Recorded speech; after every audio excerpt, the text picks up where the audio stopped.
धार्मिक मुद्द्यांव्यतिरिक्त भारतात मोठ्या प्रमाणात पाळल्या जाणाऱ्या अनेक सामाजिक समस्या होत्या. या मुद्द्यांशी लढण्यासाठी आणि सामाजिक प्रथा नष्ट करण्यासाठी 20व्या शतकात अनेक समाज सुधारक आले.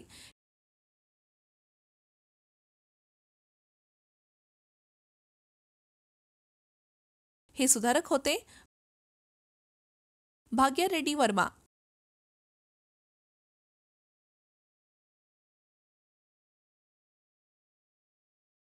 आंबेडकर, नारायण गुरु,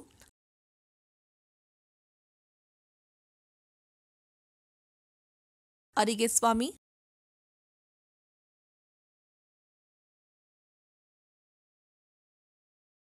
सदा लक्ष्मी,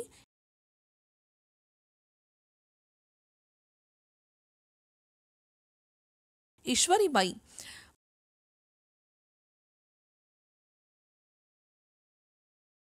भारत अनेक सामाजिक समस्यांनी ग्रस्त होता आणि सर्वात वाईट पाळल्या जाणाऱ्या सामाजिक नियमांपैकी एक म्हणजे जाती व्यवस्था. ब्रिटिश राजवटीत ब्रिटिशांनी खालील पद्धतींचे पालन केल्याने जाती व्यवस्था बदलू लागली.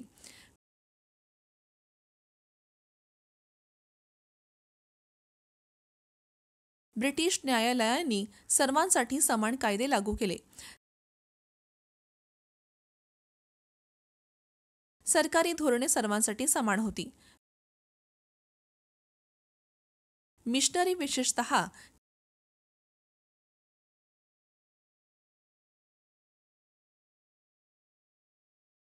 खालच्या जातींच्या मुलांना शिक्षण देण्यास सक्रिय होते.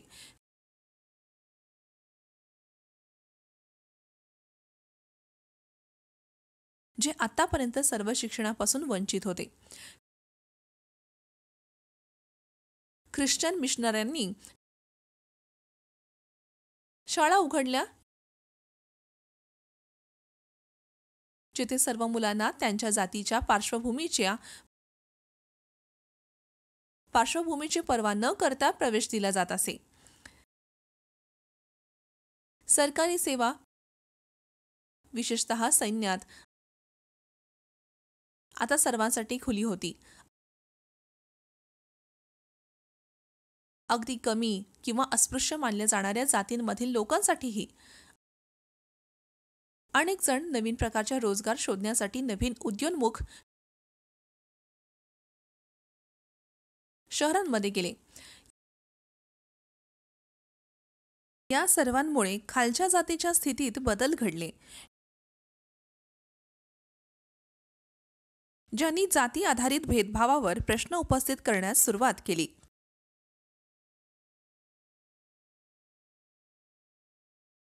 ब्रिटिशांनी आणलेल्या या सर्व बदलांचे काही भारतीय सुधारकांनी कौतुक केले.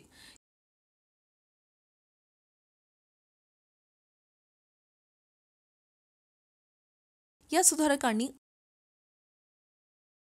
उच्च जातीतील लोकांकडून दुर्लक्षित असलेल्या लोकांच्या हक्कासाठी लढा दिला.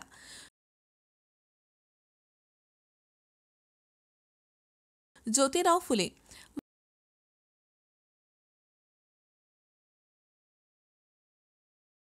महाराष्ट्रात सुधारणा घडवून आणण्यात ज्योतिराव फुले यांची महत्त्वाची भूमिका होती. ब्राह्मणांना श्रेष्ठ जात मानण्याच्या प्रथेला त्यांनी विरोध केला.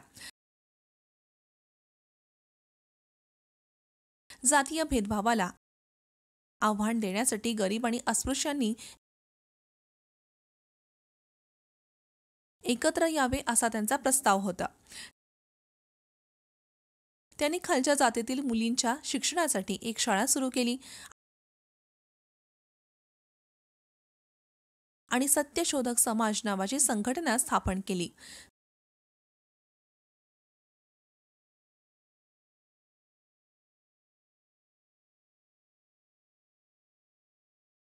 सर्व जाती आणि धर्मातील लोकांना या संघटनेत सामील होण्याची परवानगी होती. त्यांच्या ब्राह्मणांच्या वर्चस्वाला विरोध होता आणि त्यांनी ब्राह्मण पुरोहितांशिवाय विवाह करण्याची प्रथा सुरू केली.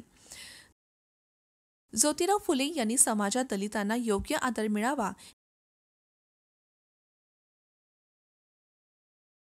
याची खात्री केली आणि सत्यशोधक समाजाच्या माध्यमातून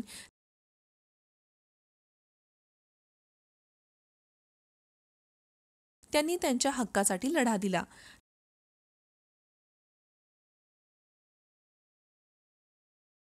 त्यांनी सर्वांसाठी शिक्षणाचे ध्येय पुढे केले.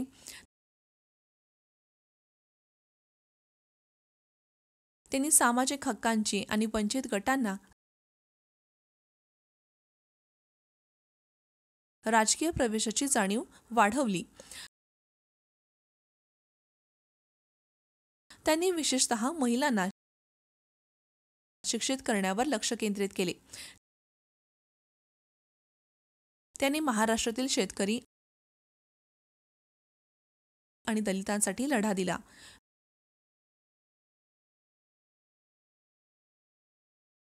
ब्राह्मणांशिवाय विवाह आणि मृत्यू समारंभ आयोजित करण्यासाठी निम्न जातींना प्रोत्साहन दिले. जाती व्यवस्थेविरुद्ध लढणारे आणखीन एक नेते केरळचे नारायण गुरु होते.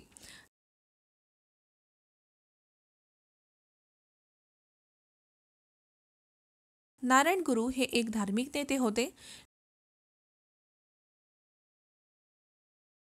ज्यांनी एक जात, एक देव आणि सर्वांसाठी एक धर्म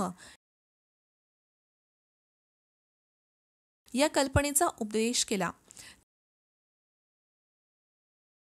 त्यांनी अस्पृश्यता, बालविवाह, पशुबळी आणि दुष्ट आत्म्यांची पूजा यांसारख्या वाईट सामाजिक प्रथा नष्ट करण्याची संधी साधली. त्यांनी असा पुरस्कार केला की सर्व मानवजात, पंथ आणि धर्म काहीही असो समान आहेत आणि त्यांना समान संधी मिळण्यास पात्र आहे.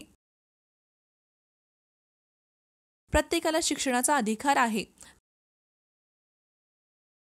जो आर्थिक, सांस्कृतिक आणि सामाजिक प्रगतीसाठी आवश्यक आहे.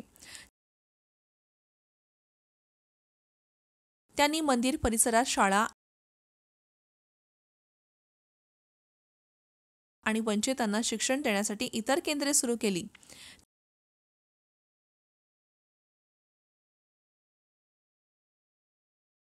त्यांनी सुशिक्षितांना उद्योग सुरू करण्यास प्रोत्साहित केले आणि राहणीमान उंचावण्यासाठी व्यवसाय सुरुवात केले. डॉक्टर भीमराव आंबेडकरांबद्दल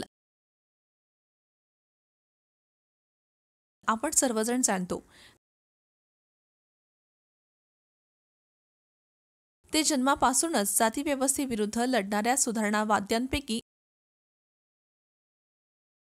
एक होते. डॉक्टर आंबेडकर त्यांचा जन्म 1891 मध्ये महाराष्ट्रात झाला. त्यांनी असा युक्तिवाद केला की जातीव्यवस्था राष्ट्राची प्रवाहिता आणि समावेशकता नष्ट करते. त्यांनी वर्ण व्यवस्थेला तीव्र विरोध केला. त्यांनी शिक्षण ही सर्वात मोठी समता निर्माण करणारी गोष्ट आहे आणि केवळ शिक्षण समानता आणू शकते अशी जोरदार शिफारस केली. त्यांनी सरकारला अस्पृश्यता नष्ट करण्यास आणि प्रत्येक नागरिकाला समानतेचे वागण्यास प्रोत्साहित केले. त्यांनी संविधान तयार केले आणि देशातील प्रत्येक नागरिकाला एकाच देशप्रती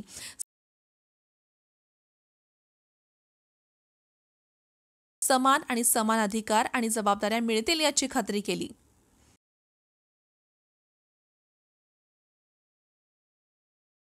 भाग्य रेड्डी वर्मा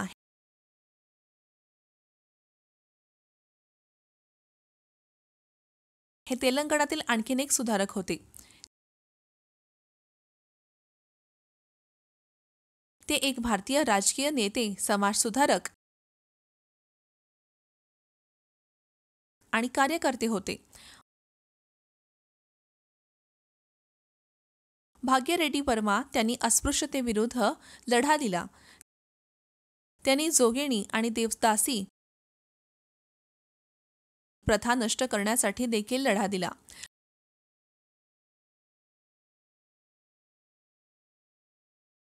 भाग्य रेड्डी यांनी अनेक सामाजिक मुद्द्यांवर देखील मोहीम राबवली.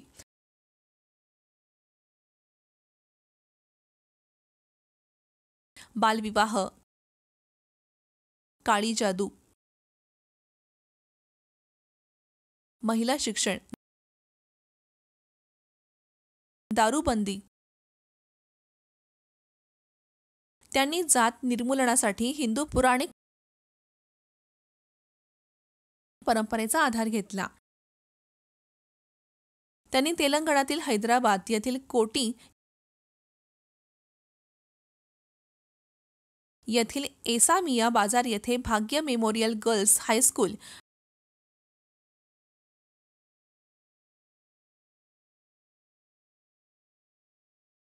भाग्य स्मृती मुलींची शाळा सुरू केली.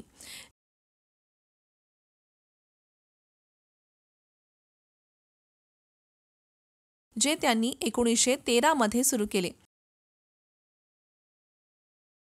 आणि अजूनही कार्यरत आहे. रामास्वामी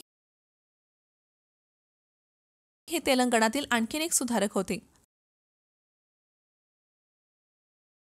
अरिगे रामास्वामी हे एक प्रसिद्ध सामाजिक कार्यकर्ते,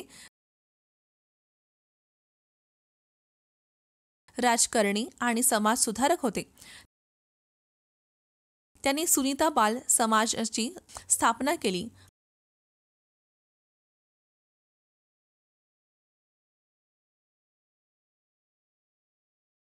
आणि दलितांमध्ये सामाजिक सुधारणा घडवून आणल्या. त्यांनी आदी हिंदू जातीय योन्नती सभा देखील स्थापन केली.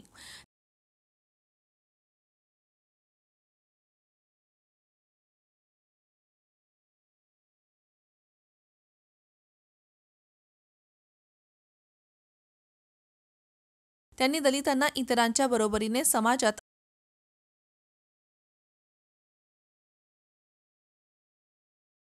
आदर मिळवण्यासाठी मद्यपान सोडण्याचा सल्ला दिला.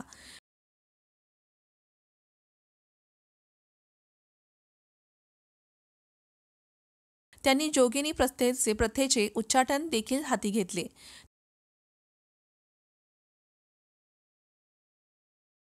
त्यांनी प्राण्यांच्या बलिदानाच्या विरोधात उपदेश केला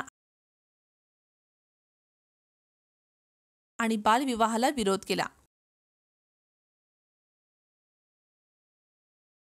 भारताच्या विविध भागातील सुधारकांनी प्रोत्साहन देऊन भारतातील जातीव्यवस्था नष्ट करण्यासाठी अनेक महिलांनीही सुधारणामध्ये सहभाग घेतला.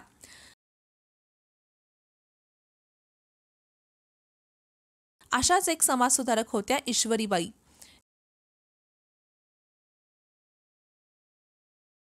ईश्वरीबाई त्यांनी मागासवर्गीयांच्या उन्नतीसाठी काम केले. त्यांनी दलितांना त्यांच्याशी दाखवल्या जाणाऱ्या भेदभावाविरुद्ध लढण्यास प्रोत्साहित केले. उच्च जातीविरुद्ध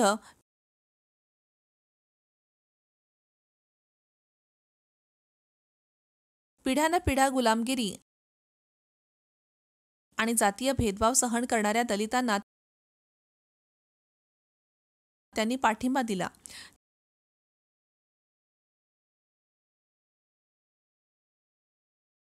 त्यांनी 1950 मध्ये महिलांसाठी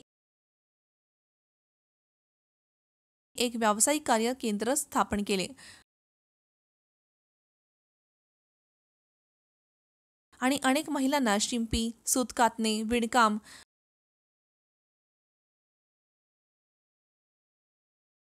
आणि इतर हस्तकलेचे प्रशिक्षण दिले. पर्यंत मुलींच्या मोफत शिक्षणासाठी कायदे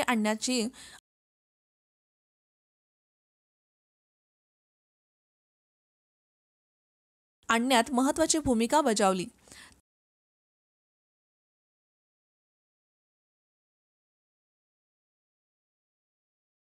त्या आमदार असताना सर्व सामाजिक दुष्कृत्ये, अत्याचार, दलित आणि महिलांविरुद्ध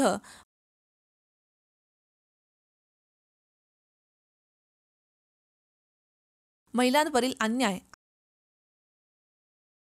आणि भूमिहीन गरिबांना जमीन वाटप याविरुद्ध लढायच्या. त्यांनी तेलंगणासाठी स्वतंत्र राज्यासाठीही लढा दिला.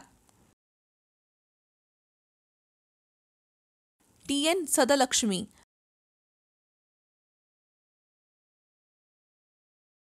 या तेलंगणातील एक प्रमुख दलित राजकीय नेत्या आणि सामाजिक कार्यकर्त्या होत्या.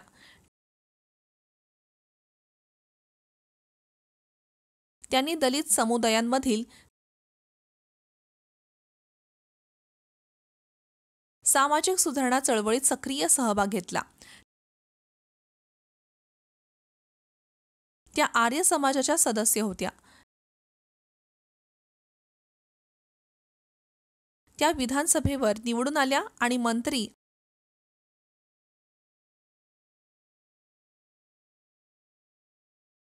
आणि उपसभापती म्हणून काम केले.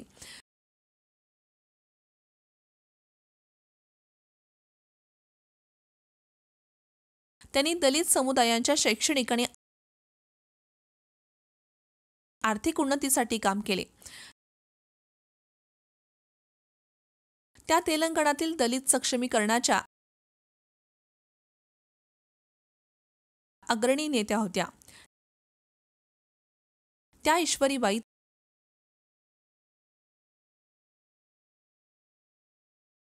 तेलंगणा प्रजा समितीच्या उपाध्यक्षा देखील होत्या.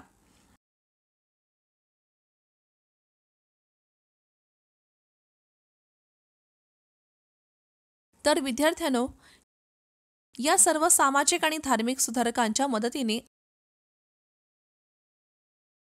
आपण पाहतो की आपल्याकडे एक असा समाज आहे जो भूतकाळातील अनेक सामाजिक दुष्कृत्यांपासून मुक्त आहे आणि जिथे महिलांना पुरुषांसारखे समान अधिकार आहेत आणि त्यांना काम करण्याची आणि सन्मानाने आणि जीवन जगण्याची समान संधी मिळत आहे. धन्यवाद.